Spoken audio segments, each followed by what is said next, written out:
doctrina ha sido largamente discutida y argumentada desde hace muchos siglos por diferentes teólogos y estudiosos de la palabra de Dios. De hecho, existen algunos cristianos que no quieren aceptar la doctrina de la Trinidad. Muchos de ellos sustentan su teoría apoyados en el hecho de que en la Biblia no está explícitamente la palabra Trinidad. Entonces, por eso ellos dicen que no existe esta doctrina o que no debemos creer en ella. Vamos primeramente a entender o a enseñar qué es lo que enseña la doctrina de la Trinidad. La doctrina de la Trinidad enseña que Dios es uno, pero manifestado en tres personas o en tres estados diferentes. Un solo Dios. No son tres dioses. Algunos quieren endilgarnos el hecho de que nosotros predicamos tres dioses. No son tres dioses, es un Dios manifestado en tres estados diferentes.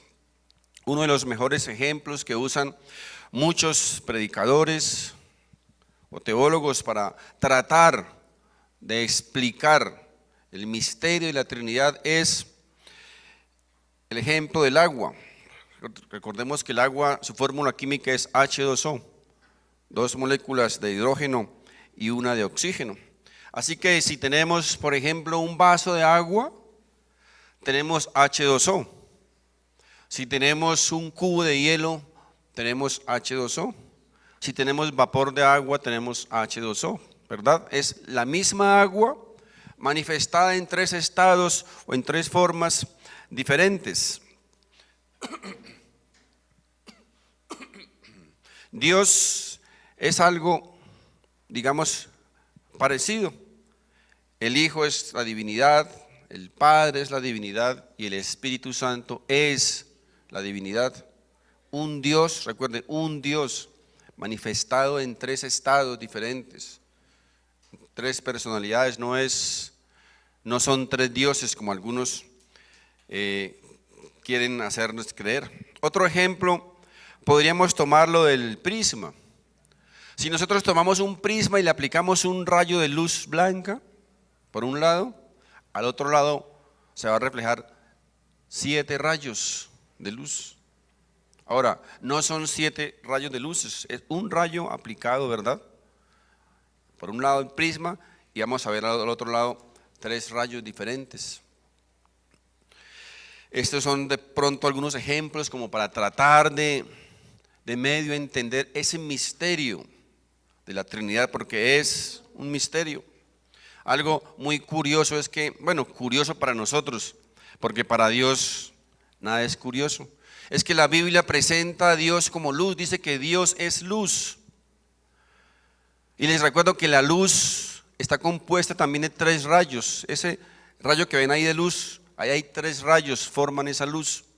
Un rayo actínico o químico, un rayo luminoso y un rayo calorífico. Esa luz es trinitaria. Si falta un rayo de esos, no hay luz. Pero fíjense, es una sola luz. Dios ha decidido expresarse, o Dios ha querido manifestarse al mundo a través de 3 estados diferentes. Y esta marca la ha dejado a través de toda su creación. Nosotros, por ejemplo, somos trinitarios. Somos una persona, un ser, ¿verdad? Pero somos trinitarios. Un cuerpo, un espíritu y un alma. No son 3 personas diferentes, ¿verdad? Somos uno de forma trinitaria. Vamos a ver algunos textos bíblicos para mostrar o para demostrar lo que estamos hablando. Les decía, me gustaría que tomaran nota porque a veces no tenemos herramientas para expresar o para afirmar esta doctrina fundamental de la Trinidad. En Hebreos, en el capítulo 4, por favor, 4, verso 12, dice lo siguiente: porque la palabra de Dios es viva y eficaz y más cortante que toda espada de 2 filos y penetra hasta partir el alma y el espíritu y las coyunturas y los tuétanos. En la primera carta a los tesalonicenses, en el capítulo 5, verso 23, la palabra nos dice: y el mismo Dios de paz os santifique por completo, y todo vuestro ser, espíritu, alma y cuerpo sean guardados, irreprensibles, para la venida de nuestro Señor Jesucristo.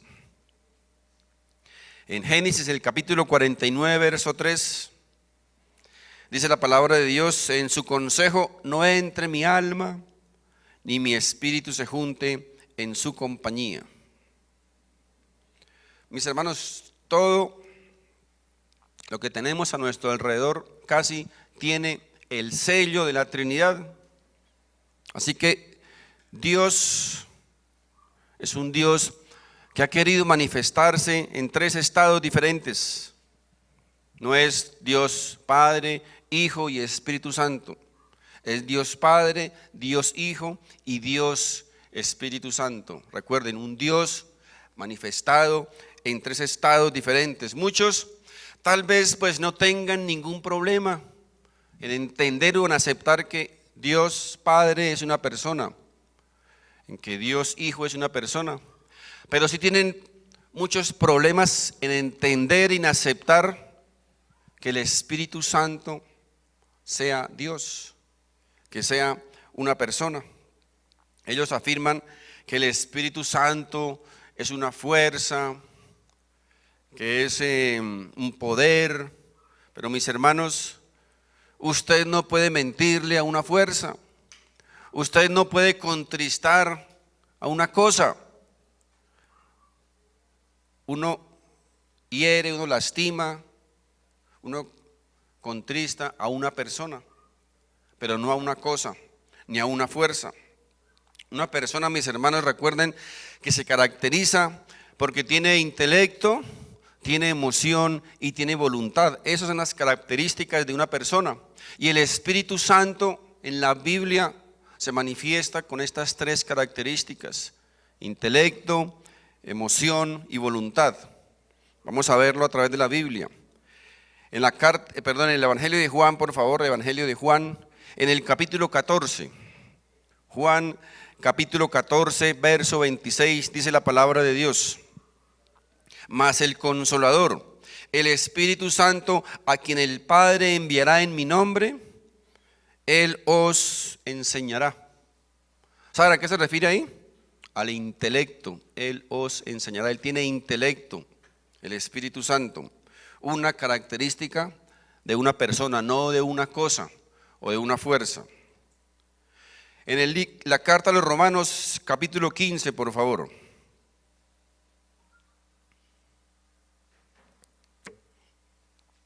Romanos 15, 30, dice la palabra de Dios: pero os ruego, hermanos, por nuestro Señor Jesucristo y por el amor del Espíritu. ¿Qué es el amor? Una emoción, una característica de una persona. En 1 Corintios, capítulo 12, verso 11, dice: pero todas estas cosas las hace uno y el mismo Espíritu, repartiendo a cada uno en particular, ¿como qué? Como Él quiere. ¿Saben qué es eso? Voluntad. Fíjense, las características de una persona las presenta aquí el Espíritu Santo de Dios. Ahora, la pregunta que a veces puede surgir ¿es lógico? O sea, humanamente es lógico creer en la doctrina de la Trinidad. ¿Tiene sentido creer en esta doctrina que un Dios manifestado en tres estados o en tres formas diferentes? Mis hermanos, permítanme recordarles que la teología cristiana es ilógica. A veces no tiene sentido, no necesariamente es lógica. La teología cristiana a veces enloquece el entendimiento y la sabiduría humana, porque si seguimos una lógica humana en la teología cristiana, vamos a llegar a tener al final a veces un resultado ilógico. Vamos a ver Un ejemplo. Miren, si Dios es creador, si Dios creó al ser humano, si Dios crea todo, si Dios es omnipotente, omnisciente, omnipresente, si seguimos esa lógica humana, vamos a llegar al resultado ilógico de que Dios creó el mal. Y no hay nada más apartado de esa verdad.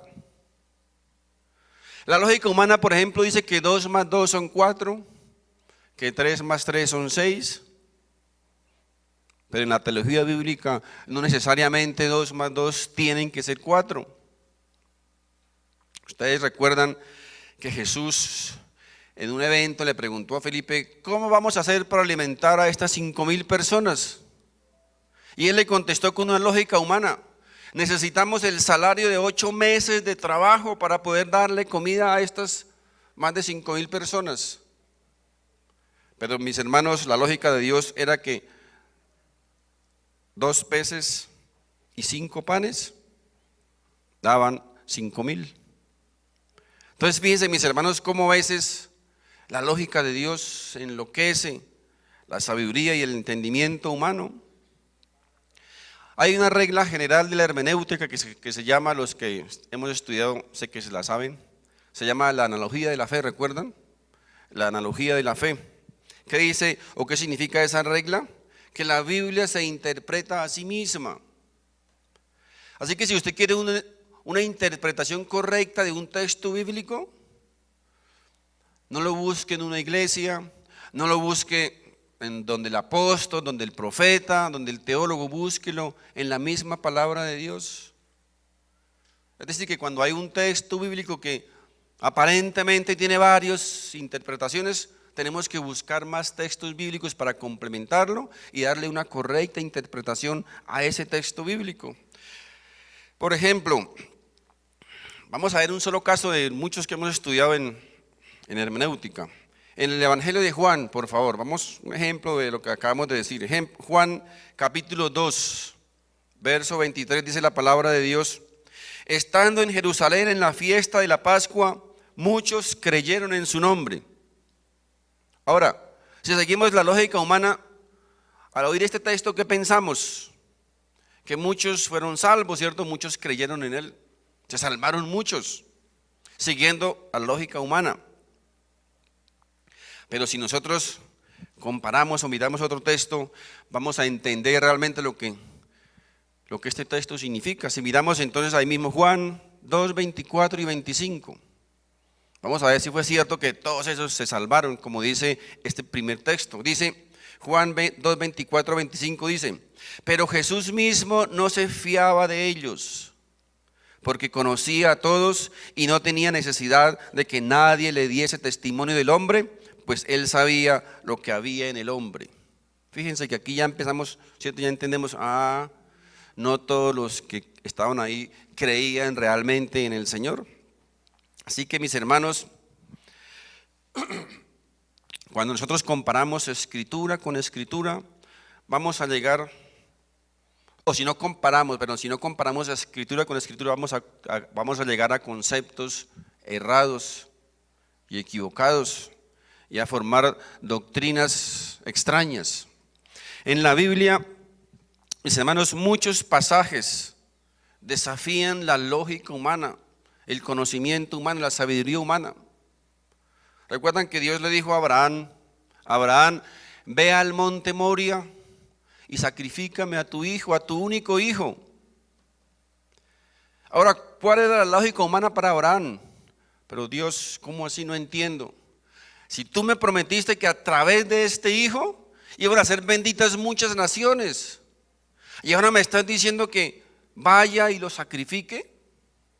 O sea, no tiene sentido, ¿verdad? Yo creo que Abraham diría, pero ¿será que Dios se equivocó? ¿Será que este mensaje es para otro? Porque no tiene sentido a la luz de la lógica humana que yo tenga que matar a mi hijo y entonces la descendencia y la bendición, ¿dónde está? Fíjense, mis hermanos, muchos textos bíblicos, la teología cristiana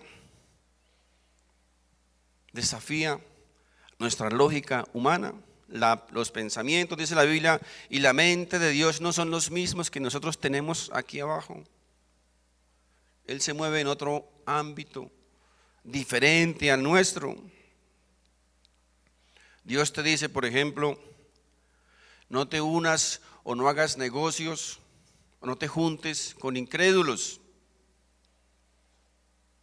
Bueno, hablando de incrédulos se refiere a aquellas personas que no son verdaderamente hijos de Dios, porque hoy día todo el mundo dice que cree en Dios, pero dice no se una, no entable una relación con una persona que por sus frutos no muestra, dice el Señor, que sea mi hijo. Ay, Padre, pero es que tú no lo conoces realmente cómo es Él. Él es buena gente. Está estudiando en la universidad o es profesional, tiene carro, tiene un buen puesto. Él dice que cree en ti. A veces viene a la iglesia. Es más, Él no me dice nada porque yo voy a la iglesia. Señoritas, damas, jovencitas, no sean tan insensatas.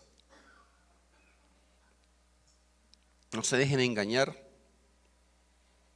Créanle a Dios, créanle a Dios.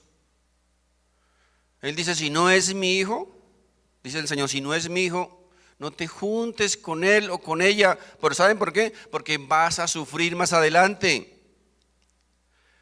Recuerden lo que les he dicho siempre, lo que dice la Biblia. El diablo siempre ofrece el mejor vino al comienzo, las cosas bonitas, pero al final, mis hermanos, les va a pasar su factura. Fíjense que a veces las cosas de Dios, ¿cierto?, desafían nuestro entendimiento humano, la lógica humana. Si no es hijo de Dios, dice, no debes unirte a Él. Esa es la voluntad de Dios. Si tú quieres hacerlo, asuma las consecuencias. Pero Dios te está advirtiendo. La Biblia dice que debemos honrar y respetar las autoridades.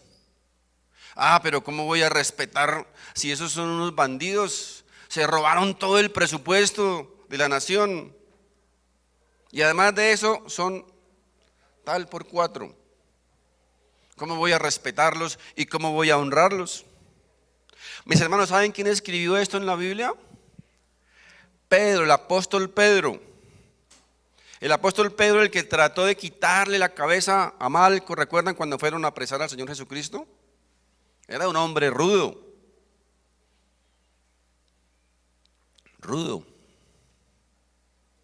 Pero inspirado por el Espíritu Santo, después que tuvo un trato con el Señor, él escribió esto, que los cristianos de aquel entonces y de toda la historia debemos honrar y respetar a las autoridades.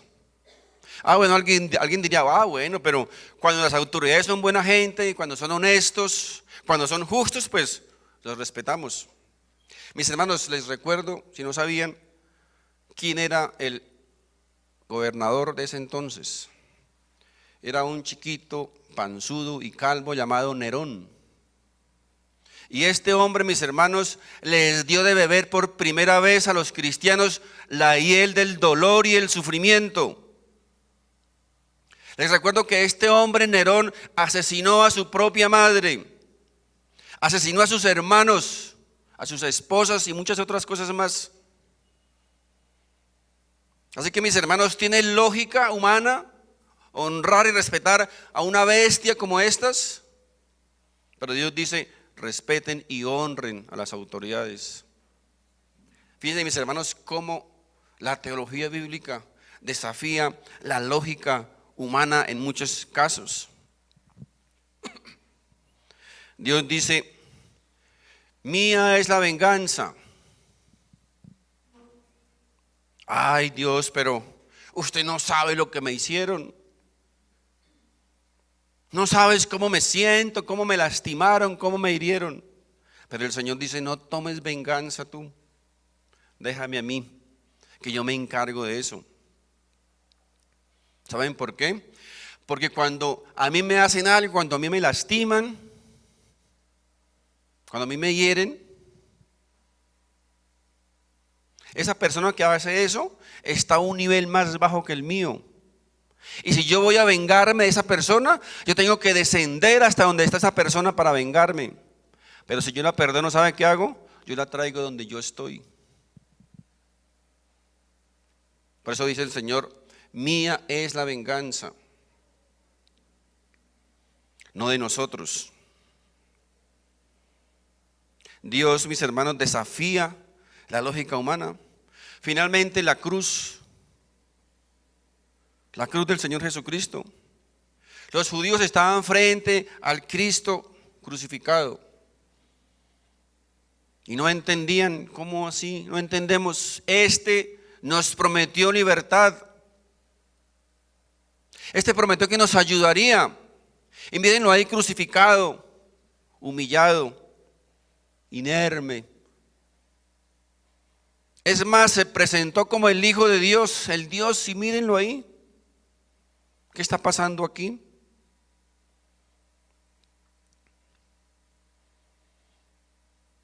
Y además, ellos sabían que la misma Biblia decía que el que fuera colgado de un madero era un maldito. ¿Cómo así? El Dios no puede ser maldecido. Así que si eres el Hijo de Dios, decían, bájate de esa cruz. Mis hermanos, les recuerdo que la cruz de Cristo hizo pedazos la sabiduría y el conocimiento humano. No tiene sentido. De hecho, la misma Biblia dice, la palabra de Dios es locura. Ahí está, es una locura, es insensatez, no tiene lógica la palabra de Dios. Para el que no quiere creer.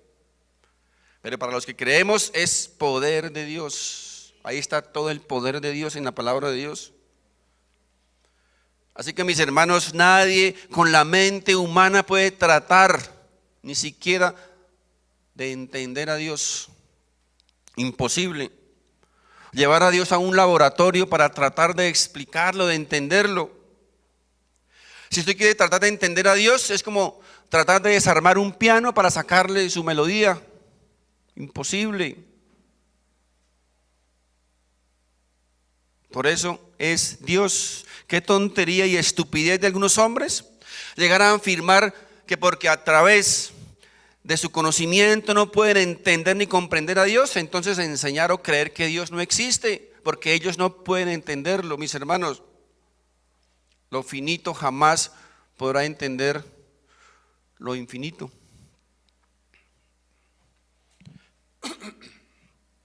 Cuando nosotros no entendemos esto o tenemos conocimiento al respecto, allá afuera a veces los incrédulos nos vuelven pedazos, porque no podemos explicarlo. Cuando vemos todas estas cosas, podemos entonces llegar a entender, a creer y aceptar que realmente, aunque la Trinidad es un misterio, es una de las doctrinas fundamentales e importantes del cristianismo y está en la palabra de Dios. La misma Trinidad obviamente desafía la mente y el conocimiento y la sabiduría humana. Vamos a ver algunos textos bíblicos. Génesis capítulo 1, por favor.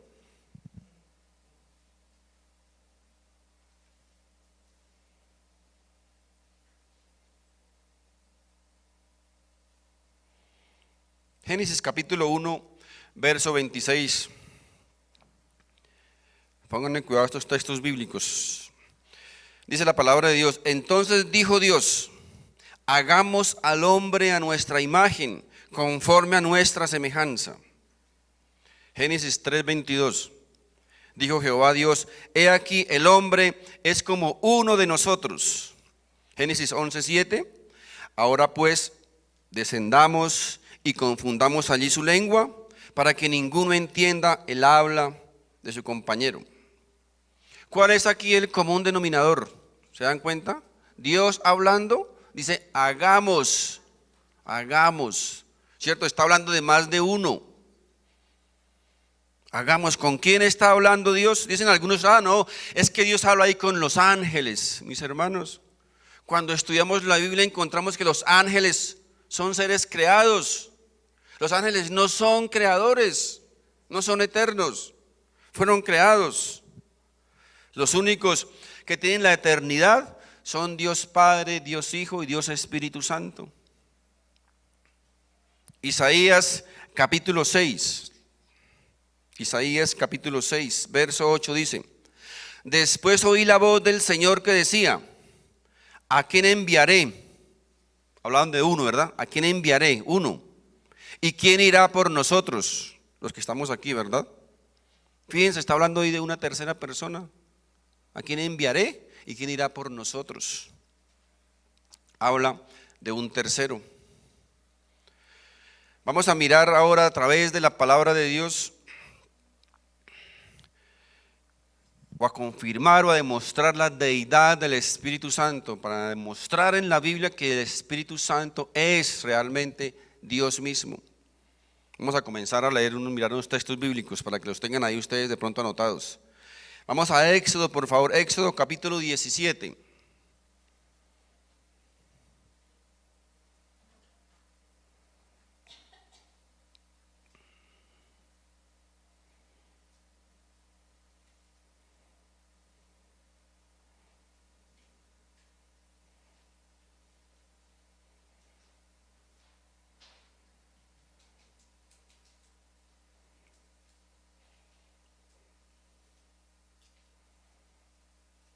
Éxodo capítulo 17, recuerda, estamos hablando que la teología humana, que la teología cristiana a veces vuelve loca la mente humana. Otro ejemplo que me vino a mi mente, en la Biblia encontramos un caso cuando Josafat se prepara para pelear con el ejército amonita y los moabitas. Ustedes se imaginan toda la preparación militar de los israelitas para enfrentar a estos dos ejércitos poderosos, enemigos de Dios. Y en el momento en que los ejércitos enemigos pretende atacar a los israelitas, Dios les dice a los israelitas, les dice: quédense quietos, no hagan nada. ¿Ustedes se imaginan en una guerra? Quédense quietos, no hagan nada. Yo me imagino que los israelitas pensando, pero este man, ¿qué le pasa? Se nos vinieron los dos ejércitos, nos van a destruir, nos van a acabar. Pero Dios les dijo: esténse quietos. Y cuando el enemigo comenzaba a atacar a sus israelitas, ¿sabe qué pasó? Ellos comenzaron a cantar, a adorar, a alabar a Dios, a tocar instrumentos. ¿Y saben qué pasó? Que los dos ejércitos enemigos se emboscaron a ellos mismos y se mataron todos. Todos murieron, dice la Biblia. Mis hermanos, esto desafía toda lógica militar, ¿cierto? La teología de Dios destruye el conocimiento y la mente humana. Él decía: vamos a mostrar a través de la Biblia la deidad del Espíritu Santo de Dios. Éxodo capítulo 17, verso 2 al 7 dice: y altercó el pueblo con Moisés y dijeron: danos agua para que bebamos. Y Moisés les dijo: ¿por qué altercáis conmigo? ¿Por qué tentáis a Jehová? Pónganle cuidado. ¿Por qué tentáis a Jehová? Está hablando aquí de Dios Padre. Así que el pueblo tuvo allí sed y murmuró contra Moisés y dijo: ¿por qué nos hiciste subir de Egipto para matarnos de sed a nosotros, a nuestros hijos y a nuestros ganados? Entonces clamó Moisés a Jehová diciendo: ¿qué haré con este pueblo? De aquí a poco me apedrearán.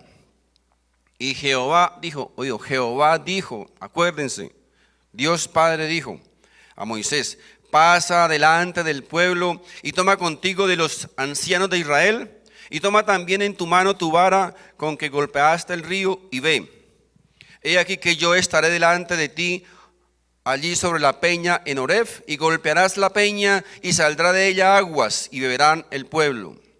Y Moisés lo hizo así en presencia de los ancianos de Israel, y llamó el nombre de aquel lugar Masab y Meribá, por la rencilla de los hijos de Israel, y porque tentaron a Jehová. Una vez más, recuerden, tentaron a Dios Padre, diciendo: ¿está pues Jehová entre nosotros o no? Ahora, vamos a comparar ese texto bíblico con uno del Nuevo Testamento, que hace referencia al mismo caso, al mismo suceso. Está en Hebreos capítulo 3, por favor. Hebreos capítulo 3. El verso 9 dice, por lo cual, como dice ¿quién? El Espíritu Santo. Aquí ya está hablando el Espíritu Santo, allá está hablando Dios Padre, aquí está hablando Dios Espíritu Santo. Si oyeres hoy su voz, no endurezcáis vuestros corazones como en la provocación, en el suceso ese, en el día de la tentación, en el desierto donde me tentaron. ¿Quién habla aquí? El Espíritu Santo de Dios, Espíritu Santo, donde me tentaron. Allá habló Dios Padre, aquí habla Dios Espíritu Santo. Vuestros padres me probaron y vieron mis obras 40 años. Aquí, mis hermanos, a través de la Biblia podemos mostrar y demostrar que el Espíritu Santo de Dios es Dios mismo. Una segunda comparación la encontramos en el libro de Jeremías. Jeremías, por favor, capítulo 31. Jeremías, capítulo 31, verso 31 al 34 dice, he aquí vienen días, dice Jehová, dice Dios Padre, en los cuales haré nuevo pacto con la casa de Israel y con la casa de Judá.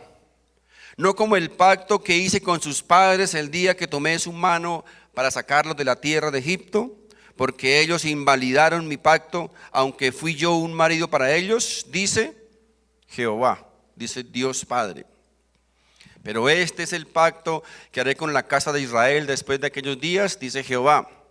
Daré mi ley en su mente y la escribiré en su corazón, y yo seré a ellos por Dios, y ellos me serán por pueblo, y no enseñará más ninguno a su prójimo, ni ninguno a su hermano, diciendo, conoce a Jehová, porque todos me conocerán, desde el más pequeño de ellos hasta el más grande, dice Jehová, porque perdonaré la maldad de ellos, y no me acordaré más de sus pecados. Recuerden, aquí está hablando Dios Padre. Vamos a compararlo con un texto del Nuevo Testamento. En Hebreos capítulo 10. Hebreos capítulo 10, verso 15 al 17 dice, y nos atestigua lo mismo el Espíritu Santo, porque después de haber dicho, aquí está hablando ¿quién ahora? El Espíritu Santo. Después de haber dicho, este es el pacto que haré con ellos después de aquellos días, dice el Señor. Pondré mis leyes en sus corazones y en sus mentes las escribiré. Las mismas palabras que allá pronunció Dios Padre, aquí el Dios Espíritu Santo las toma para él mismo. Dicen, pondré mis leyes en sus corazones y en sus mentes las escribiré, añade, y nunca más me acordaré de sus pecados y transgresiones. Fíjense, mis hermanos, cómo aquí, a través de comparar estos textos bíblicos, vemos que aquí el Espíritu Santo de Dios se presenta como Dios, porque Dios es el único que puede perdonar pecados y dice que jamás se acordará de ellos. Lo dice aquí el Espíritu Santo. Vamos a ver que el Espíritu Santo es eterno, un atributo que solo le pertenece a Dios. Hebreos capítulo 9, verso 14. Cuanto más la sangre de Cristo, el cual mediante el Espíritu eterno se ofreció a sí mismo sin mancha a Dios. Es eterno. El Espíritu Santo es omnisciente, un atributo de Dios. 1 Corintios capítulo 2, verso 10 y 11 dice, pero Dios nos la reveló a nosotros por el Espíritu, porque el Espíritu todo lo escudriña. El Espíritu todo lo sabe, todo lo conoce. Un atributo de Dios, mis hermanos. El Espíritu Santo es omnipresente, un atributo de Dios. Salmo 139, 7 y 8. ¿A dónde me iré de tu espíritu y a dónde huiré de tu presencia? Si subiera a los cielos, allí estás tú. Y si en el Seol hiciere mi estrado, he aquí, allí estás tú. La omnipresencia del Espíritu Santo, una vez más, un atributo exclusivo de Dios. El Espíritu Santo es poderoso. Lucas 1:35, respondiendo el ángel le dijo: el Espíritu Santo vendrá sobre ti y el poder del Altísimo te cubrirá con su sombra, por lo cual también el santo ser que nacerá será llamado Hijo de Dios. Atributos, mis hermanos, del Dios Padre, que también los tiene Dios Espíritu Santo, porque los dos son la misma persona. Déjeme citar algunos otros textos bíblicos sobre el Espíritu Santo. Dice que el Espíritu Santo guía, habla y oye. No son atributos estos de una cosa, ¿verdad? De una fuerza, de un poder. Son atributos o características de una persona. Juan capítulo 16, verso 13. Pero cuando venga el Espíritu de verdad, Él os guiará a toda verdad, porque no hablará por su propia cuenta, sino que hablará todo lo que oyere y os hará saber las cosas que habrán de venir. Guía, habla y oye. Una persona. El Espíritu Santo intercede. Mis hermanos, nadie o ninguna cosa, ninguna fuerza puede interceder por alguien. El Espíritu Santo intercede, porque es una persona. Romanos 8:26. Y de igual manera el Espíritu nos ayuda en nuestras debilidades. ¿Nos sentimos a veces débiles? ¿Verdad que sí? No solo física, sino emocional y espiritualmente. Aquí está el consejo, mire. El Dios Espíritu Santo nos ayuda en nuestras debilidades. Pues ¿qué hemos de pedir como conviene? No lo sabemos, pero el Espíritu mismo intercede por nosotros con gemidos indecibles. Intercede. El Espíritu Santo prohíbe ciertas acciones o actividades. Una cosa o una fuerza no tiene el poder de prohibir nada. Hechos 16, 6 y 7 dice: y atravesando Frigia y la provincia de Galacia, les fue prohibido por el Espíritu Santo hablar la palabra en Asia. Fíjense, prohibió el Espíritu Santo, el Dios Espíritu Santo. El Dios Espíritu Santo envía a su servicio. Hechos 13, 4. Ellos entonces, enviados por el Espíritu Santo, descendieron a Seleucia y de allí navegaron a Chipre. El Espíritu Santo puede ser contristado. Efesios capítulo 4, verso 30. Y no contristéis al Espíritu Santo de Dios, con el cual fuisteis sellados para el día de la redención. Al Espíritu Santo se le puede mentir. Una vez más, usted no le miente a una cosa, ¿verdad? Ni a una fuerza, ni al viento. Se le miente a una persona. Hechos 5:3 dice: por tanto os digo, todo pecado y blasfemia será perdonado a los hombres, mas la blasfemia contra el Espíritu no les será perdonada. El Espíritu Santo puede ser insultado y afrentado. Hebreos 10:29. ¿Cuánto mayor castigo pensáis que merecerá el que pisoteara el Hijo de Dios y tuviere por inmunda la sangre del pacto en la cual fue santificado e hiciere afrenta al Espíritu de gracia? A una persona. El Espíritu Santo puede ser resistido. Hechos 7:51. Duros de cerviz e incircuncisos de corazón y de oídos, vosotros resistís siempre al Espíritu Santo. Todos estos rasgos, mis hermanos, que hemos visto en estos textos bíblicos referentes al Espíritu Santo de Dios, son rasgos característicos de una persona. No de una cosa, no de una fuerza, no del viento, no de un poder, de una persona, como lo son también Dios Padre y Dios Hijo. Vamos a mostrar ahora a través de la Biblia que Jesús, que el Cristo es también Dios. Algunas doctrinas no aceptan o no creen que Jesucristo sea Dios, como los testigos de Jehová y otras por ahí. Pero la Biblia enseña categóricamente que Jesús es Dios. Zacarías capítulo 12, verso 1. Profecía de la palabra de Jehová acerca de Israel.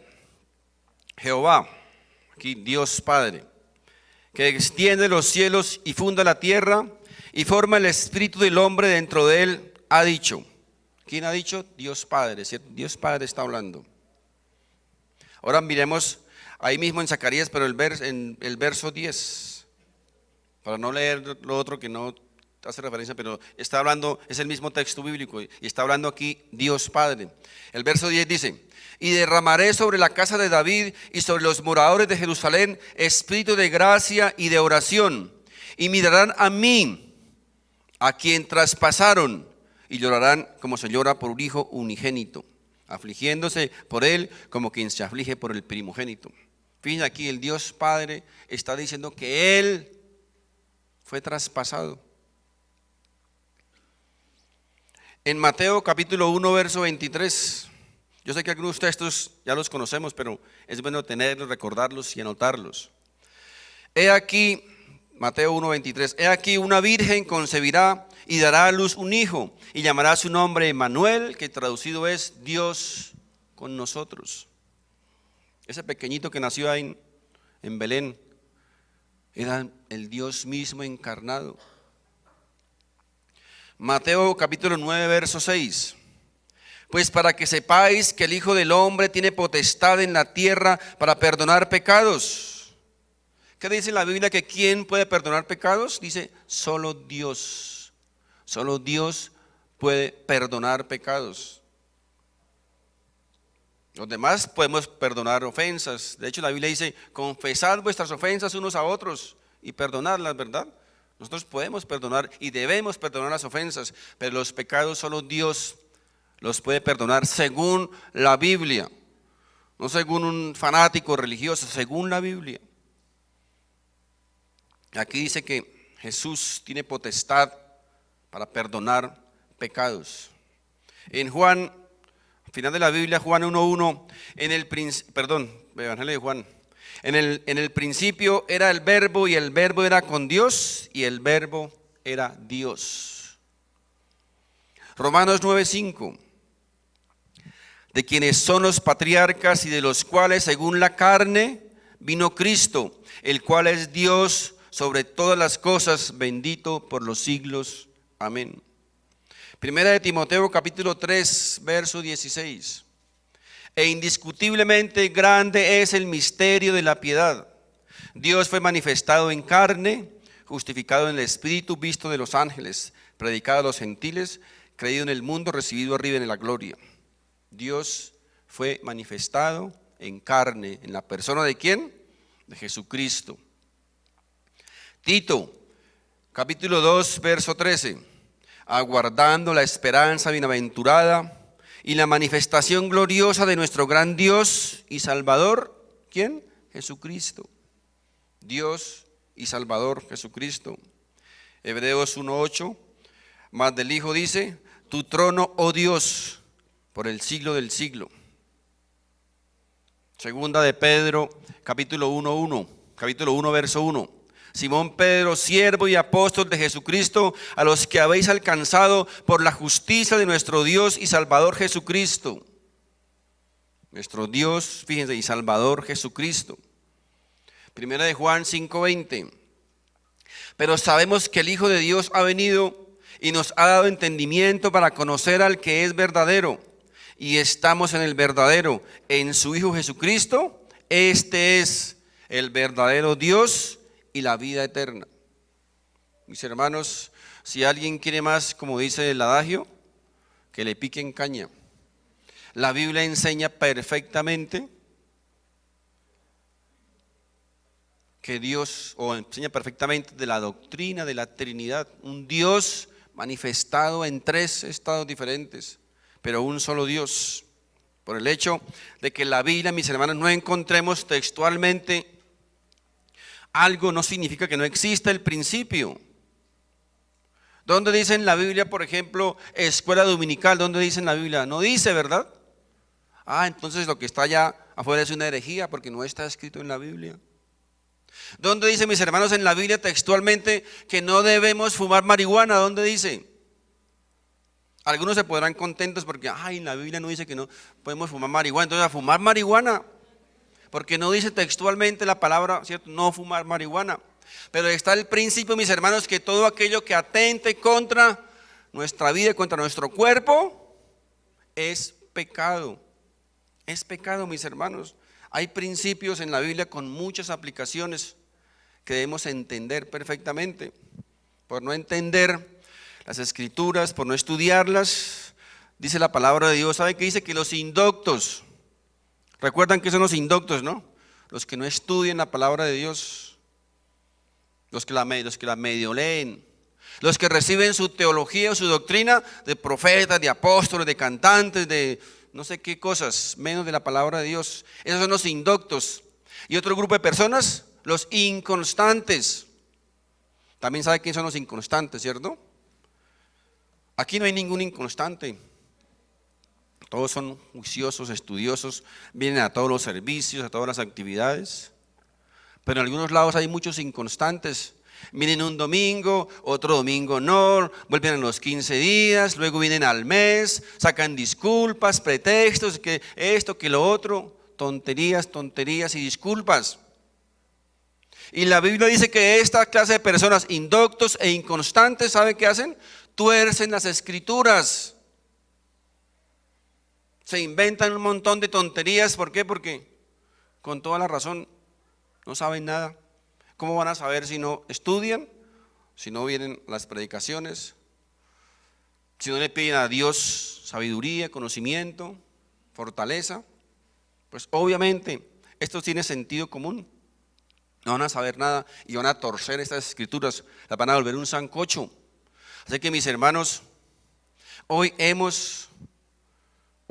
Dios hoy nos ha demostrado a través de su propia palabra que la doctrina de la Trinidad es una de las doctrinas fundamentales del cristianismo y que nosotros podemos creerla y aceptarla. Nuestro Dios se manifestó en 3 estados diferentes para cumplir en cada uno de ellos su divino y su sabio propósito en nuestras vidas. Así que, mis hermanos, una vez más, nuestra invitación es para que estudiemos, para que escudriñemos las escrituras. Recuerden que esa palabra escudriñar en su original significa, ¿sabe qué significa? Significa cavar un hueco, cavar y buscar bien en lo profundo. En la Biblia, mis hermanos, cuando escudriñamos, cuando cavamos ese hueco, encontramos un montón de perlas y diamantes y joyas hermosas para nuestra vida, para nuestro bien. Debemos, mis hermanos, preocuparnos, interesarnos por conocer de la palabra de Dios, por conocer de Dios. Nadie puede llegar a enamorarse de alguien si no le conoce bien. Y por eso muchos andan no están enamorados de Dios por no conocerle como debemos conocerle. Cuando comenzamos a conocerle a través de su palabra, comenzamos, mis hermanos, a enamorarnos más y más y más de Dios y a conocer cómo es la forma en que Él trabaja, que Él actúa. Porque Él actúa de diversas maneras y de formas que nosotros no logramos entender con nuestra mente humana. Cuando no conocemos a Dios, entonces nos enemistamos con Él porque no nos da lo que pedimos. Es que yo quiero un desayuno con chocolate y huevos. Y si Dios no se lo da, entonces ya ese no me sirve. Yo quería con chocolate y huevos.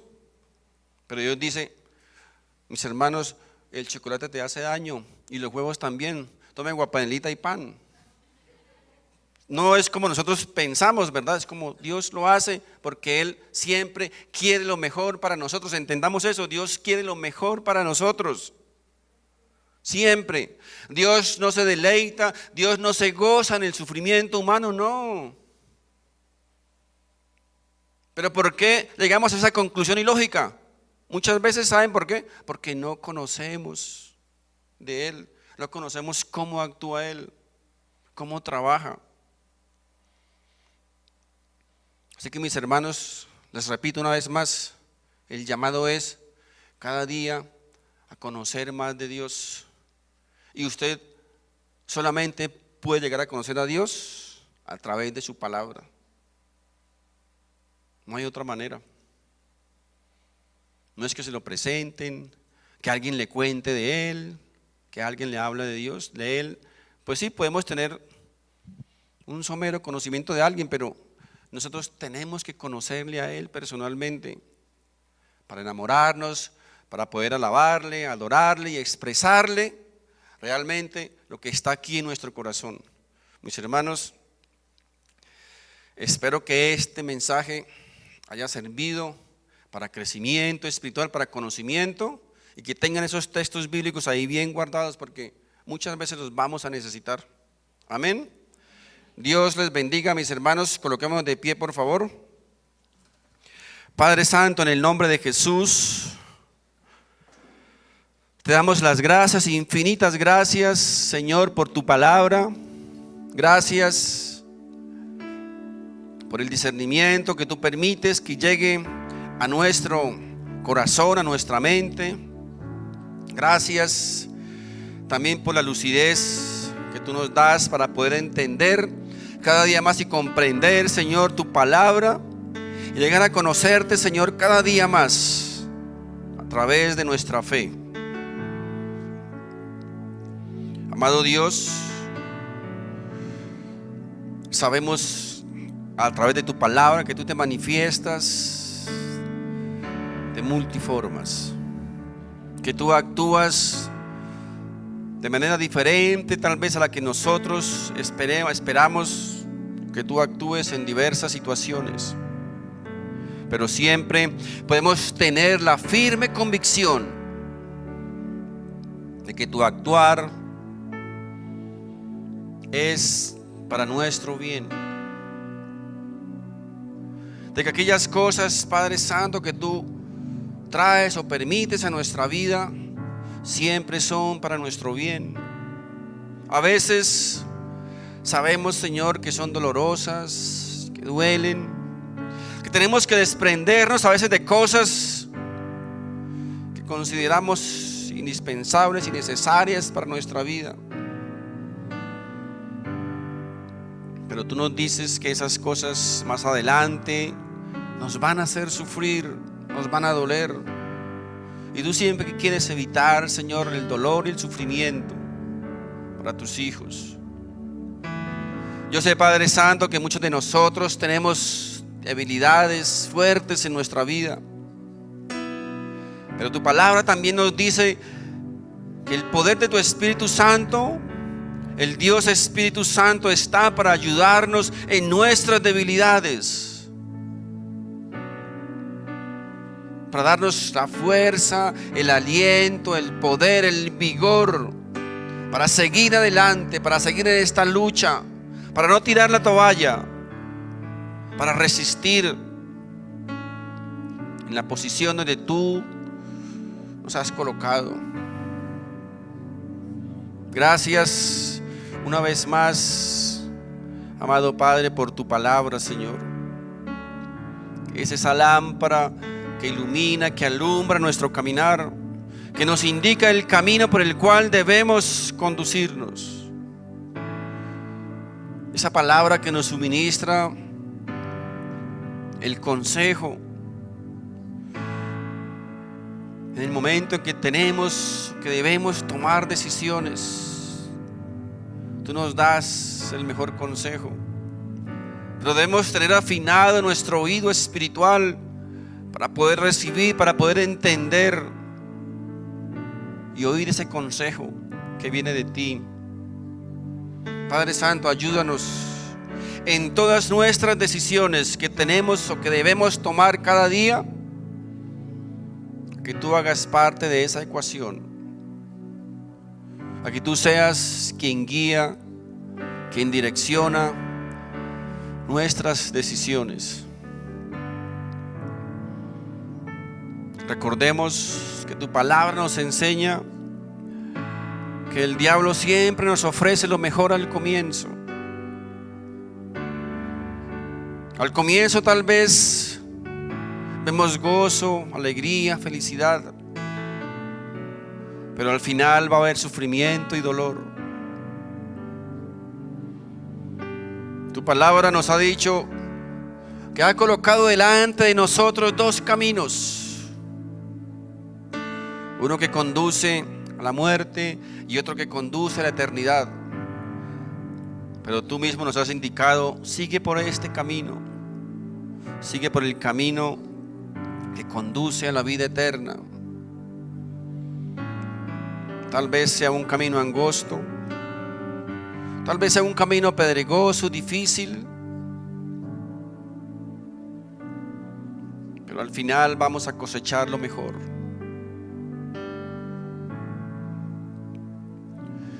Señor, tú has sido bueno, tú eres bueno, tan bueno que tú has sacrificado al comienzo a nuestros primeros padres, los primeros cristianos, grandes hombres de Dios que te amaron con todas sus fuerzas. Has permitido que sean sacrificados, que sean humillados y lastimados, dice tu palabra, para que nosotros aprendamos de ellos. Cuán grande y cuán bueno ha sido el Señor con nosotros.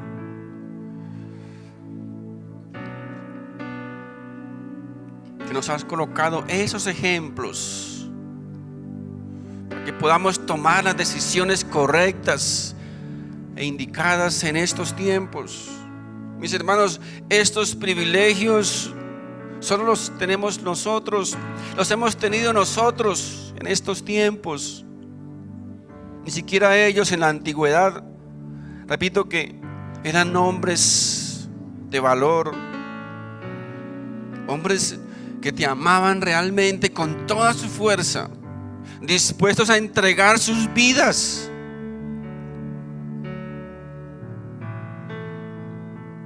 Por la fe que profesaban a ti, tú permitiste que ellos fueran sacrificados para que nosotros hoy podamos ver esos ejemplos, esos espejos, y no pasemos por esas mismas circunstancias. Pero aún así muchos de nosotros tenemos por poco. Hemos pisoteado eso que Dios ha hecho para nosotros.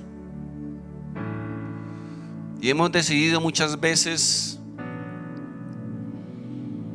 gobernar nuestras vidas o guiar nuestras vidas con modelos que el mundo ofrece, que la filosofía, que la psicología, apartados totalmente de lo que Dios quiere en su palabra. Dice la palabra: si nosotros recibimos el testimonio de los hombres, es decir, si le creemos a los hombres, si le creemos al mundo que es malo y perverso, dice, ¿por qué no me creen a mí? Dice el Señor, que he demostrado que soy bueno. Bendito Dios, gracias por tu palabra, Señor. Gracias porque tú has sido bueno, porque tú continúas siendo bueno con cada uno de nosotros hasta el día de hoy. Hoy te pedimos, Señor, que nos ayudes en nuestras debilidades, que nos ayudes también a poder entender, Señor, muchos de tus misterios, que nos ayudes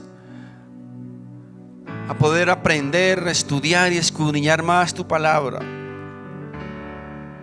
para que cada día más y más podamos llegar a enamorarnos más de ti. Bendito Dios, gracias por este grupo de tus hijos aquí presentes en esta mañana, por este puñado, Señor, de tu pueblo, que han venido a este lugar a escuchar tu palabra, a escuchar tu mensaje. Yo te ruego, Señor, que seas tú bendiciéndoles, que seas tú guardándoles, que seas tú cumpliendo, Señor, los deseos de su corazón, que aquellos planes y proyectos y sueños que están, Padre Santo, allí en la mente o en el corazón de cada uno de ellos. Padre Santo, tú los afines y pueden al final ver muchos de esos sueños y anhelos y proyectos realizados, siempre alineados con tu voluntad y con tus propósitos, Padre Santo, en el nombre de Jesús. Gracias, amén y amén. Dios les bendiga, mis queridos hermanos, Dios les bendiga.